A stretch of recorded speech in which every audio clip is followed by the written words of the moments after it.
Have you ever wondered what separates the best from the rest?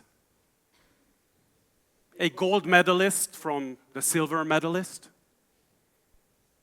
A successful businessman from the one who doesn't make it?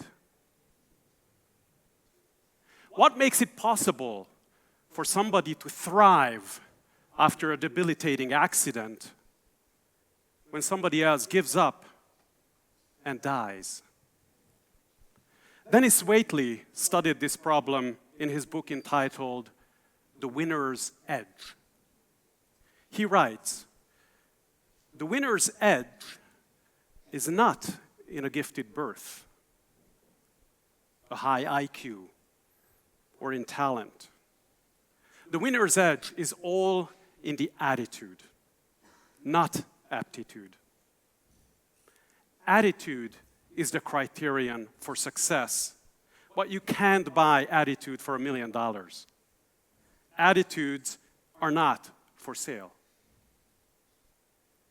Your attitude is your greatest asset or liability. It can make you or it can break you.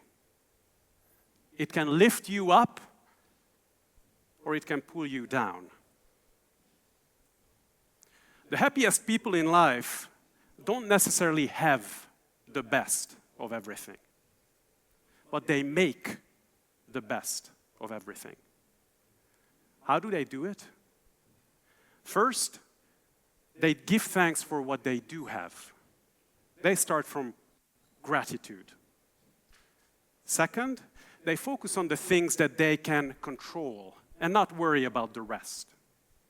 And third, the things that they can control, they do their absolute darnest best on those. When I was 17, my family moved from Hungary to Canada. This was before the age of social media or even the internet. So from one day to the next, I lost all my friends, most of my broader family relations, and even my favorite hobby. Growing up in Hungary, I played the piano for 10 years. But moving into a tiny apartment in Mississauga, Ontario, there was no room to have a piano, and we didn't have the financial means for me to continue to play. These were challenging and uncertain times for my family. But I didn't despair. I remained positive, and I focused on the things that I can control. I decided to pursue my other hobby, playing chess. I borrowed books from the local library, I joined the local chess club, and I spent all my free time playing chess. I also did spend time with my studies. I focused on mathematics and sciences. So to make a long story short, in a couple of years, I became the under-18 chess champion of Canada, and I graduated from my high school with top marks of any of the graduating students. I was admitted to the top university in Canada on a full scholarship, where I completed my degree in computer science and then mathematical finance for my master's.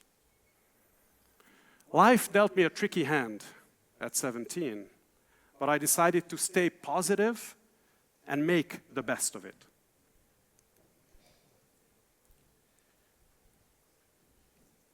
Having graduated with top honors, I had many attractive job offers from top companies like Goldman Sachs and Microsoft. Because they offered a bit higher starting salary, I actually joined a Canadian investment bank based in New York. I was on the top of the world with very high hopes for my career in the financial capital of the entire world. But a few months later, I realized I had made a big mistake. The company that I joined started to have financial difficulties. They had to lay off a quarter of their people and stop the project that I was working on as well. I felt like a complete failure.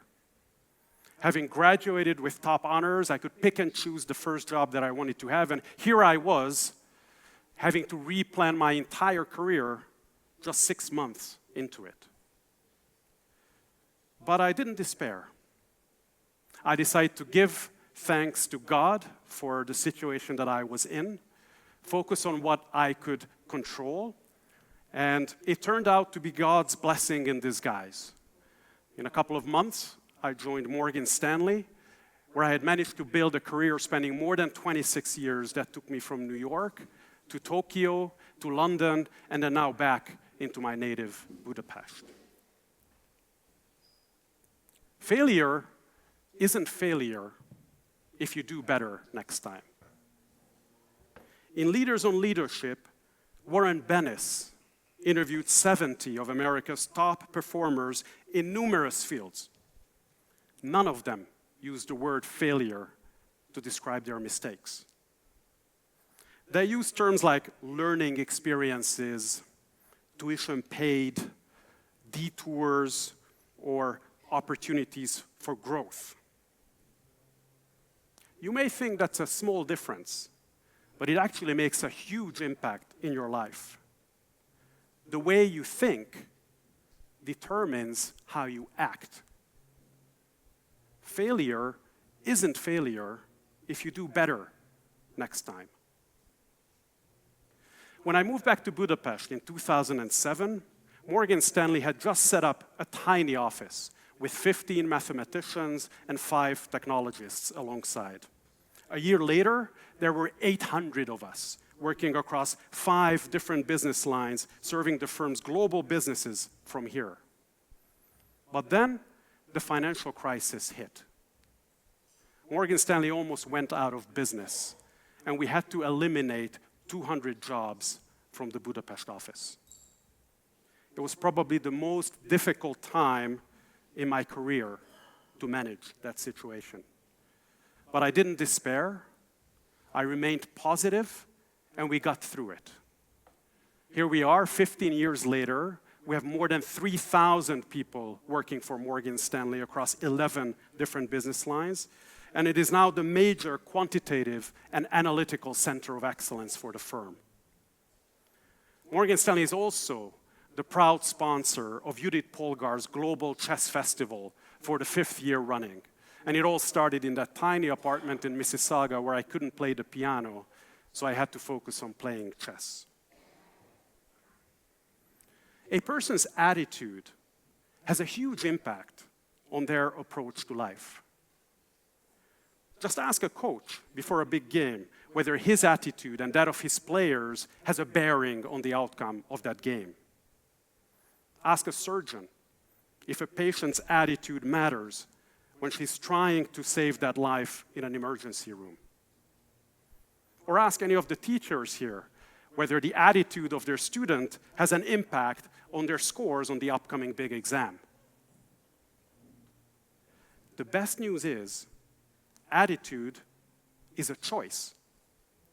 There's a choice you have to make in everything that you do, and the choice you make makes you. Unfortunately, for most people in this world, and I find this especially with Hungarians, their attitude does not make a huge positive influence on their lives. Why? They have chosen an attitude that is not an asset to them. If someone isn't purposely choosing the right attitude, then they are essentially choosing the wrong one. So remember, the difference between the best and the rest, gold and silver, success and failure is just one word: attitude. And the choice is yours.